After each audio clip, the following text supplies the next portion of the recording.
Hi, ಎಲ್ಲರೂ ಹೇಗಿದ್ದೀರಾ? ಚೆನ್ನಾಗಿದ್ದೀರಾ ಅಂತ ಭಾವಿಸ್ತಾ ನಿಮ್ಮೆಲ್ಲರಿಗೂ ಸ್ವಾಗತ ಬಯಸ್ತಾ ಇದ್ದೇವೆ VF ಫ್ಯಾಮಿಲಿ ಪುತ್ತೂರು ಕಡೆಯಿಂದ. ನಮ್ಮ ರೆಸಿಪಿ ಬಂದುಬಿಟ್ಟು ಬೂದುಕುಂಬಳಕಾಯಿ ಮಜ್ಜಿಗೆ ಹುಳಿ ಮಾಡೋಣ. ಅದು ಯಾವ ರೀತಿ ಅಂತೇಳಿ ನಾವು ನೋಡ್ಕೊಂಡು ಬರೋಣ.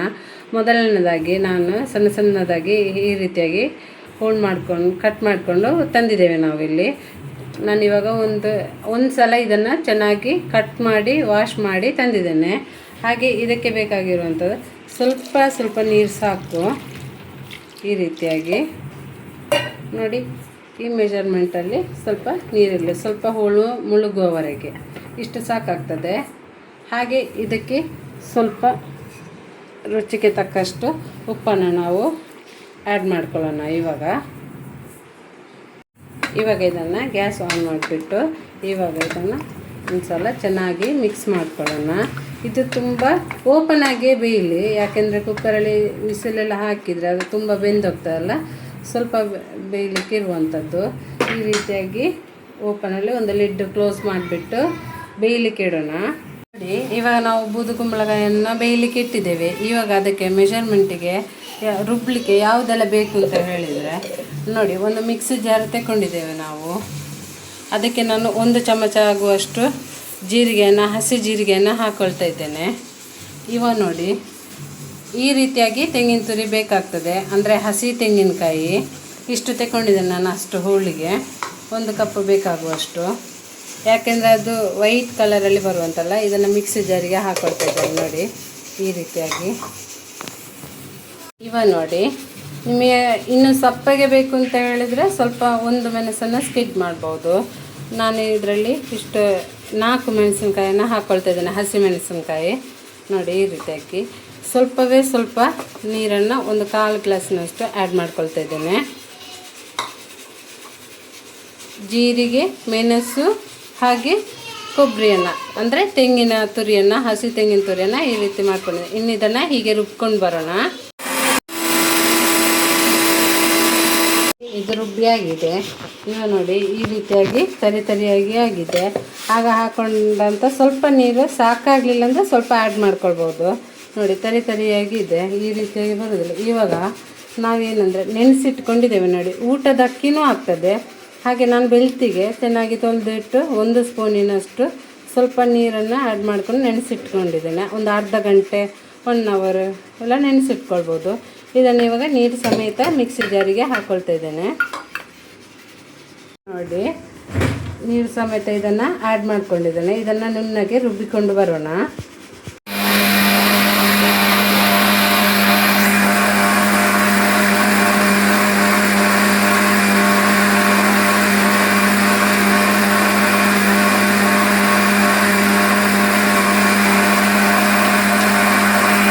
ನೋಡಿ, ಇವಾಗ ಈ ಹೊತ್ತಲ್ಲಿ ಒಂದು ಸಣ್ಣ ತುಂಡು ಬೆಲ್ಲವನ್ನು ಇಷ್ಟು ತಗೊಳ್ಬೇಕು. ಮಜ್ಜಿಗೆ ಹುಳಿ ಅಂದರೆ ಸ್ವಲ್ಪ ಬೆಲ್ಲ ಹಾಕಿದ್ರೇ ಟೇಸ್ಟ್. ಉಪ್ಪು ಒಂದು ವೇಳೆ ಕಮ್ಮಿ ಆಯಿತು ಅಂದರೆ ಉಪ್ಪನ್ನು ಆ್ಯಡ್ ಮಾಡ್ಕೊಳ್ಬೋದು. ಈ ಹೊತ್ತಲ್ಲಿ ಚೆನ್ನಾಗಿ ಮಿಕ್ಸ್ ಮಾಡ್ಕೊಳ್ಳೋಣ. ತುಂಬ ಬೆಂದ ನಂತರ ಈ ರೀತಿ ಮಿಕ್ಸ್ ಮಾಡಿದರೆ ಹೋಳೆಲ್ಲ ಇದು ಪೀಸ್ ಆಗ್ತದೆ. ಆ ರೀತಿಯಾಗಿ ಮೊದಲೇ ಈ ರೀತಿಯಾಗಿ ಮಾಡ್ಕೊಳ್ಬೇಕು. ಹಾಗೆ ಸ್ವಲ್ಪ ಕರಿ ಲೀವ್ಸನ್ನು ಈ ರೀತಿಯಾಗಿ ಹಾಕ್ಕೊಳ್ಬೇಕು. ಇವಾಗ ನೋಡಿ, ಈ ರೀತಿಯಾಗಿ ಚೆನ್ನಾಗಿರುತ್ತೆ. ಇದನ್ನು ಒಂದು ಸಲ ನೀವು ಟ್ರೈ ಮಾಡಿ. ಇವಾಗ ದೇವಸ್ಥಾನದಲ್ಲೆಲ್ಲ ಮಜ್ಜಿಗೆ ಹುಳಿಗೋಸ್ಕರನೇ ತುಂಬ ಜನ, ಅದರ ಫ್ರೆಂಡ್ಸ್ಗಳೇ ಇದ್ದಾರೆ ತುಂಬ ಜನ. ಯಾಕೆಂತೇಳಿದ್ರೆ ಮಜ್ಜಿಗೆ ಹುಳಿ ಬರಲಿಕ್ಕೋಸ್ಕರ, ಮಜ್ಜಿಗೆ ಹುಳಿ ತಿನ್ನಲಿಕ್ಕೋಸ್ಕರನೇ ಸೆಕೆಂಡ್ ರೌಂಡು ಊಟವನ್ನು ಹಾಕ್ಕೊಳ್ಳುವಂಥ ಕ್ರಮ ಕೂಡ ಇದೆ ಕೆಲವರಿಗಾಗಿ. ಅಂಥವರೆಲ್ಲ ಇದನ್ನೆಲ್ಲ ಟ್ರೈ ಮಾಡ್ಕೊಳ್ಬೋದು. ಹಾಗೆ ಬೇಸಿಗೆ ಕಾಲದಲ್ಲಂತೂ ಹೇಳಿ ಮಾಡಿಸಿದದ್ದು. ಯಾಕೆಂತೇಳಿದರೆ ಬೂದುಕುಂಬಳಕಾಯಲ್ಲಿ ತುಂಬ ವಿಟಮಿನ್ ಎಲ್ಲ ಇರುತ್ತೆ. ಇದರಲ್ಲಿ ನೀರಿನಂಶ, ಮಿನರಲ್ಸ್ ಎಲ್ಲ ಇರುತ್ತೆ. ದೇಹಕ್ಕೆ ಕೂಡ ತಂಪಾಗಿರ್ತದೆ. ಹಾಗೆ ಇದರಲ್ಲಿ ಜ್ಯೂಸ್ ಎಲ್ಲ ಮಾಡಿ ಕುಡಿತಾರೆ. ಜ್ಯೂಸಿದ್ದು ರೆಸಿಪಿ ಎಲ್ಲ ನಾವು ಮಾಡಿ ತೋರಿಸುವ ಇದರಲ್ಲಿ ನಮ್ಮ ಚಾನಲಲ್ಲಿ. ಯಾರೆಲ್ಲ ನಮ್ಮ ಚಾನಲ್ಗೆ ಸಬ್ಸ್ಕ್ರೈಬ್ ಆಗಲಿಲ್ಲ, ಎಲ್ಲರೂ ಸಬ್ಸ್ಕ್ರೈಬ್ ಮಾಡಿ ಬೆಲ್ ಐಕನನ್ನು ನೀವು ಪ್ರೆಸ್ ಮಾಡಿ. ಆವಾಗ ನಮ್ಮ ವಿಡಿಯೋದ್ದು ಎಲ್ಲ ನೋಟಿಫಿಕೇಷನ್ ನಿಮ್ಮ ಮೊಬೈಲಲ್ಲಿ ಬರ್ತದೆ. ಹಾಗೆ ನೀವು ಮಾತ್ರ ಅಲ್ಲ, ನಿಮ್ಮ ಫ್ರೆಂಡ್ಸ್ ಫ್ಯಾಮಿಲಿ ಜೊತೆ ಕೂಡ ಶೇರ್ ಮಾಡಿಕೊಳ್ಳಿ. ಓಕೆ, ಇವಾಗ ಇದು ಆಗಿದೆ. ನಾವು ರುಬ್ಬಿದ ಮಸಾಲೆಯನ್ನು ನೋಡ್ಕೊಂಡು ಬರೋಣ. ರುಬ್ಬಿದಂಥ ಮಸಾಲೆಯನ್ನು ಸ್ವಲ್ಪ ನೀರು ಆ್ಯಡ್ ಮಾಡಿಕೊಂಡು ರುಬ್ಕೊಂಡು ಬಂದಿದ್ದೇವೆ. ಇಷ್ಟು ಸಾಕಾಗ್ತದೆ. ಇನ್ನು ಇದನ್ನು ನಾವು ಅಲ್ಲಿ ಬೇಯ್ತಾ ಇದೆಯಲ್ಲ ಹೋಳು, ಅದಕ್ಕೆ ನಾವು ಮಿಶ್ರಣ ಮಾಡ್ಕೊಳ್ಳೋಣ. ಯಾವತ್ತು ಮಸಾಲವನ್ನು ಆ್ಯಡ್ ಮಾಡ್ಕೊಳ್ಬೇಕಾದ್ರೆ ಗ್ಯಾಸ್ ಸ್ಟವನ್ನು ಸಿಮ್ಮಲ್ಲಿ ಇಟ್ಕೊಳ್ಬೇಕಾಗ್ತದೆ, ಮೀಡಿಯಮ್ ಕೊಡಲ್ಲ, ಸಿಮ್ಮಲ್ಲಿ ಇಟ್ಕೊಳ್ಬೇಕಾಗ್ತದೆ. ನೋಡಿ ಈ ರೀತಿ ನಾನು ಅಂದರೆ ಹೋಳು ಮೇಲ್ಗಡೆ ಹೀಗೆ ಸೌಟನ್ನು ತಿರುಗಿಸ್ತಾ ಇಲ್ಲ, ಈ ರೀತಿಯಾಗಿ ನೋಡಿ ಗ್ಯಾಪ್ ಮಿಡ್ಲಲ್ಲಿ ಬರ್ತದೆ, ಅದರಿಂದಲೇ ಈ ರೀತಿ ನಾನು ಮಿಕ್ಸ್ ಮಾಡ್ಕೊಳ್ತಾ ಇದ್ದೇನೆ. ಆವಾಗ ನಿಮಗೆ ಹೋಳೆಲ್ಲ ನೋಡಿ ಯಾವ ರೀತಿ ಇರ್ತದೆ, ಇದೇ ರೀತಿ ಇರ್ತದೆ ನಿಮಗೆ ನೋಡಿ, ಇದೇ ರೀತಿ. ಈಗ ಇದು ಮಿಕ್ಸ್ ಆಗಿದೆ. ಇವಾಗ ನಾವು ಮಿಕ್ಸಿ ಜಾರಿಗೆ ಸ್ವಲ್ಪ ನೀರನ್ನು ಆ್ಯಡ್ ಮಾಡ್ಕೊಂಡು, ಯಾಕೆಂದರೆ ಮಸಾಲೆ ಎಲ್ಲ ವೇಸ್ಟ್ ಆಗ್ತಾಯಿಲ್ಲ ನೋಡಿ, ಈ ರೀತಿಯಾಗಿ ನಾನು ನೀರನ್ನು ಆ್ಯಡ್ ಮಾಡ್ಕೊಳ್ತಾ ಇದ್ದೇನೆ. ಮತ್ತೊಂದು ವಿಷಯ, ಯಾಕೆಂದರೆ ಇದಕ್ಕೆ ಅಕ್ಕಿ ಹಾಕಿದ್ದೇವಲ್ಲ, ಹಾಗಾಗಿ ಇದು ದಪ್ಪ ಕ್ವಾಂಟಿಟಿಯಾಗಿ ಬರ್ತದೆ. ಹಾಗಾಗಿ ನಾವು ಇದನ್ನು ಮಿಕ್ಸ್ ಮಾಡದೇ ಇರಬಾರ್ದು, ಬೇರೆ ರಸಮ್ ಆಗಲಿ ಸಾರಾಗಲಿ ಆ ರೀತಿಯಾಗಿ ಮಿಡ್ಲಲ್ಲಿ ಕೈ ಅಲ್ಲಾಡಿಸ್ತಾ ಇರಬೇಕಾಗ್ತದೆ. ಆವಾಗ ಏನಾಗೋದಿಲ್ಲ, ಇಲ್ಲಾಂದರೆ ತಲೆ ಹಿಡಿದು ಬಿಡ್ತದೆ. ನೋಡಿ ಇವಾಗ ನೋಡುವಾಗಲೇ ನಿಮಗೆ ಹೇಗೆ ಅನಿಸ್ತು ಅಂತ ನೋಡ್ತಿರ್ಬೋದು. ನೋಡಿ ನಾನು ಸ್ವಲ್ಪ ಆಗ ಉಪ್ಪು ಹಾಕ್ಕೊಂಡದ್ದು ಇದಾಗಿದೆ, ಸ್ವಲ್ಪ ಉಪ್ಪನ್ನು ಆ್ಯಡ್ ಮಾಡ್ಕೊಳ್ತಾ ಇದ್ದೇನೆ. ನೀವು ಉಪ್ಪು ಎಲ್ಲ ಅಳತೆಯಲ್ಲೆಲ್ಲ ನಿಮ್ಮ ಟೇಸ್ಟಿಗೆ ಅನುಸಾರವಾಗಿ ಉಪ್ಪನ್ನು ನೀವು ನೋಡಿಕೊಂಡು ಹಾಕ್ಕೊಳ್ಬೇಕಾಗ್ತದೆ. ಇದನ್ನೊಂದು ಕುದಿ ಬರಲಿ, ಮೀಡಿಯಮಲ್ಲಿಟ್ಟು ನೀವು ಈ ರೀತಿಯಾಗಿ ಬಾಯ್ಲ್ ಮಾಡ್ಕೊಳ್ಬೋದು. ನೀವು ಹತ್ತಿರದಲ್ಲೇ ಇದ್ದರೆ ಸ್ವಲ್ಪ ಹೈ ಫ್ಲೇಮಲ್ಲಿ ಇಟ್ಕೊಂಡು ನೀವು ಈ ರೀತಿಯಾಗಿ ಮಿಕ್ಸ್ ಮಾಡ್ಕೊಂಡಿದ್ರೆ ಏನಾಗೋದಿಲ್ಲ, ಇಲ್ಲಂತೇಳಿದರೆ ಅದೇ ರೀತಿಯಾಗಿ ಬರ್ತದೆ. ನೋಡಿ ಇದು ಕುದ್ದಾಗಿದೆ. ಇವಾಗ ನಾನು ಇನ್ನೊಮ್ಮೆ ಸಿಮ್ಮಲ್ಲಿ ಇಟ್ಕೊಳ್ತಾ ಇದ್ದೇನೆ, ಲೋ ಫ್ಲೇಮಲ್ಲಿ ಗ್ಯಾಸನ್ನು ಆನ್ ಮಾಡಿ ಇಟ್ಕೊಂಡಿದ್ದೇನೆ. ಇವಾಗ ನೋಡಿ ಮೊಸರು ಅಥವಾ ಮಜ್ಜಿಗೆಯನ್ನು ಈ ಹೊತ್ತಲ್ಲಿ ಆ್ಯಡ್ ಮಾಡ್ಕೊಳ್ಬೇಕಾಗ್ತದೆ. ನಾನಿಲ್ಲಿ ಮಜ್ಜಿಗೆ ತಗೊಂಡಿದ್ದೇನೆ, ಅರ್ಧ ಲೀಟ್ರ್ ಮಜ್ಜಿಗೆಯನ್ನು ನಾನು ತಗೊಂಡಿದ್ದೇನೆ, ಯಾಕೆಂದರೆ ಒಂಥರ ಸ್ವೀಟಾಗಿ ಚೆನ್ನಾಗಿ ಬರುತ್ತೆ. ಇಲ್ಲಂತೇಳಿದರೆ ನೀವು ಮಜ್ಜಿಗೆಯನ್ನು ಕೂಡ ಆ್ಯಡ್ ಮಾಡ್ಕೊಳ್ಬೋದು.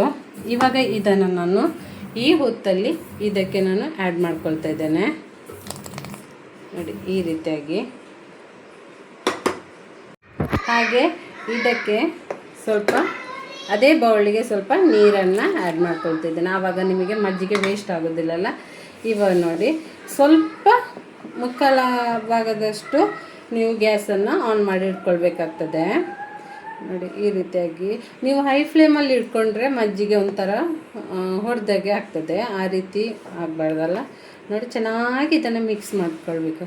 ಅದೇ ನಾನು ಆವಾಗಲೇ ಹೇಳಿದಲ್ಲ, ಹೋಳು ಮೇಲ್ಗಡೆ ಈ ರೀತಿ ತಿರುಗಿಸಿದರೆ ಹೋಳೆಲ್ಲ ಹುಡಿ ಆಗ್ಬೋದು, ಆಗೋ ಚಾನ್ಸಸ್ ಕೂಡ ಇರ್ತದೆ. ನೋಡಿ ಈ ರೀತಿಯಾಗಿ ಮಾಡ್ಕೊಳ್ಬೇಕು. ನೋಡ್ತಿರ್ಬೋದು ನೀವು ಇವಾಗ ಯಾವ ರೀತಿಯಾಗಿ ಕಾಣ್ತಾ ಇದೆ ಅಂತ. ನೋಡಿ ಇಲ್ಲಿ ಬೇವು ಸೊಪ್ಪು ಅದು ಇದೆಲ್ಲ ಚೆನ್ನಾಗಿ ಬರ್ತದೆ. ಇದನ್ನು ಇವಾಗ ಕುದಿ ಬರಬೇಕು. ಇವಾಗ ಸ್ವಲ್ಪ ಹೈ ಫ್ಲೇಮಲ್ಲಿ ಇಟ್ಕೊಳ್ತಾ ಇದ್ದೇನೆ. ಹಾಗೆ ಮಿಡ್ಲಲ್ಲಿ ಕೈ ಅಲ್ಲಾಡಿಸ್ತಾ ಇರಬೇಕಾಗ್ತದೆ.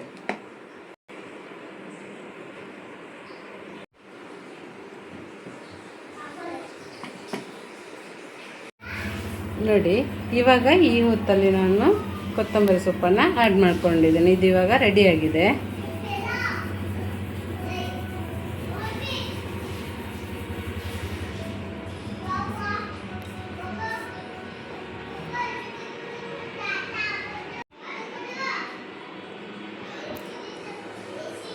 ಈ ರೀತಿಯಾಗಿ ಇನ್ನೊಂದು ಸಾರಿ ಮಿಕ್ಸ್ ಮಾಡ್ಕೊಳ್ಬೇಕಾಗ್ತದೆ.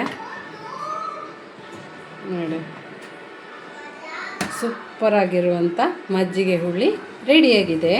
ಇವಾಗ ಇನ್ನು ಇದಕ್ಕೆ ಫೈನಲ್ ಟಚಪ್ ಕೊಡೋಣ.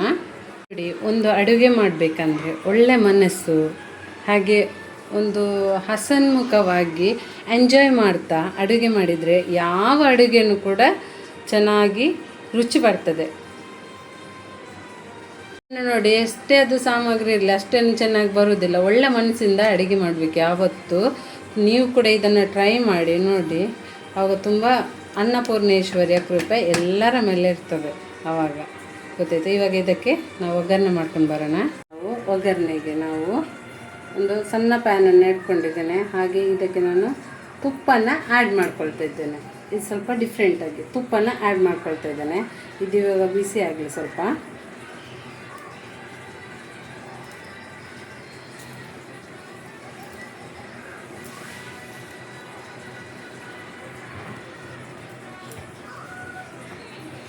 ಇವಾಗ ನೋಡಿ ಇದು ಬಿಸಿಯಾಗಿದೆ.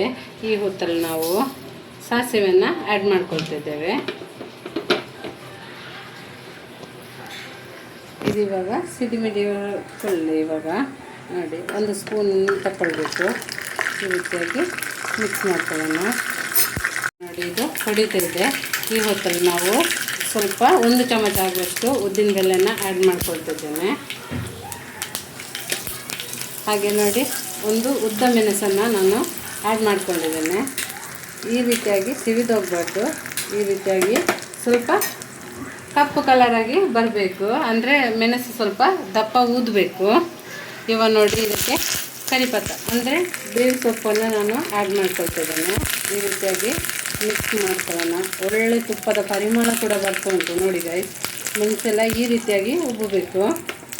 ಉಬ್ಬದಿದ್ದರೆ ಒಗ್ಗರಣೆ ಚೆಂದ ಬರೋದಿಲ್ಲ. ಇಷ್ಟೆಲ್ಲ ಮಾಡಿ ನೀವು ತಾಳ್ಮೆ ತೆಕ್ಕೊಂಡು ಒಗ್ಗರಣೆ ಒಂದು ಚೆಂದ ಆಗೋದಿದ್ದರೆ ಹೇಗೆ ಹೇಳಿ ನೋಡೋಣ. ಇವಾಗ ಇನ್ನು ಇದನ್ನು ಇಲ್ಲೇ ಪಕ್ಕದಲ್ಲಿ ಲಿಡ್ ಓಪನ್ ಮಾಡಿ ಇಟ್ಟಿದ್ದೇನೆ. ಇವಾಗ ಇದಕ್ಕೆ ಈ ರೀತಿಯಾಗಿ ಮಿಕ್ಸ್ ಮಾಡ್ಕೊಳ್ಳೋಣ.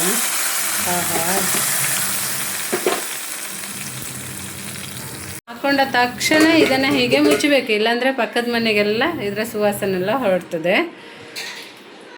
ಈ ರೀತಿಯಾಗಿ ಒಮ್ಮೆ ಮಿಕ್ಸ್ ಮಾಡ್ಕೊಳ್ಳೋಣ. ನೋಡಿ ಉದ್ದಿನ ಬೇಳೆಲ್ಲ ಹಾಕಿ ಎಷ್ಟು ಚೆನ್ನಾಗಾಗಿದೆ ಅಂತ. ಇನ್ನು ಇದನ್ನು ಸರ್ವ್ ಮಾಡ್ಕೊಂಡು ಬರೋಣ. ಇವಾಗ ನೋಡಿ ಗಾಯ್ಸ್, ಮಜ್ಜಿಗೆ ಹುಳಿ ರೆಡಿಯಾಗಿದೆ. ಒಂದು ಬೌಲಿಗೆ ನಾನು ಸರ್ವ್ ಮಾಡಿ ಇಟ್ಕೊಂಡಿದ್ದೇನೆ. ನೋಡಿ ಎಷ್ಟು ಚೆನ್ನಾಗಾಗಿದೆ ಅಂತ. ಇದು ಬಿಸಿ ಬಿಸಿಯಾಗಿದೆ. ಹಾಗೆ ಇದು ಸ್ವಲ್ಪ ತಣ್ಣಗಾದ ನಂತರ ಇನ್ನೂ ಗಟ್ಟಿಯಾಗಿ ಬರ್ತದೆ. ಯಾರಿಗೆಲ್ಲ ಬೂದು ಕುಂಬಳಕಾಯಿಯ ಮಜ್ಜಿಗೆ ಹುಳಿ ತುಂಬ ಇಷ್ಟನೋ ಅವರೆಲ್ಲ ಇದನ್ನು ರೆಸಿಪಿಯನ್ನು ಟ್ರೈ ಮಾಡ್ಕೊಳ್ಬೋದು. ಹಾಗೆ ಇದರಲ್ಲಿ ಕಾಯಿ ಮೆಣಸು ಒಂದು ವೇಳೆ ನಿಮಗೆ ಇನ್ನೂ ಸಪ್ಪಗಾಗಬೇಕಂದ್ರೆ 3 ಮೆಣಸನ್ನು ನೀವು ಆ್ಯಡ್ ಮಾಡ್ಕೊಳ್ಬೋದು. ಖಾರ ಮತ್ತು ಉಪ್ಪು ನಿಮ್ಮ ಅನುಸಾರವಾಗಿ ನೀವು ಹಾಕ್ಕೊಳ್ಬೇಕಾಗಿರುವಂಥದ್ದು. ನಾನು ಹೇಳಿದ ಎಲ್ಲ ಟಿಪ್ಸನ್ನು ನೀವು ಫಾಲೋ ಮಾಡಿ ಗೈಸ್, ಆವಾಗ ಇನ್ನೂ ತುಂಬ ಚೆನ್ನಾಗಿ ಆಗುತ್ತೆ.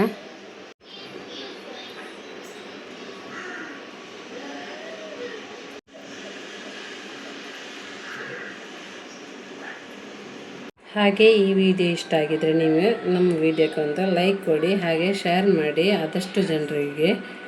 ಹಾಗೆ ಬಾಯ್. ಇನ್ನು ಮುಂದಿನ ವಿಡಿಯೋದಲ್ಲಿ ಸಿಗೋಣ. ಅಲ್ಲಿ ತನಕ ಬಾಯ್.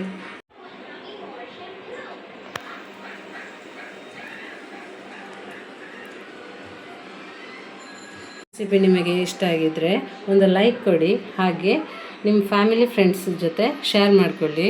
ಯಾರೆಲ್ಲ ಈ ಚಾನಲ್ಗೆ ಸಬ್ಸ್ಕ್ರೈಬ್ ಮಾಡಲಿಲ್ಲ ಸಬ್ಸ್ಕ್ರೈಬ್ ಮಾಡಿ ಗಾಯ್ಸ್. ಇನ್ನು ಮುಂದಿನ ವಿಡಿಯೋದಲ್ಲಿ ಸಿಗೋಣ. ಅಲ್ಲಿ ತನಕ VA ಫ್ಯಾಮಿಲಿ ಪುತ್ರ ಕಡೆಯಿಂದ ಥ್ಯಾಂಕ್ ಯು.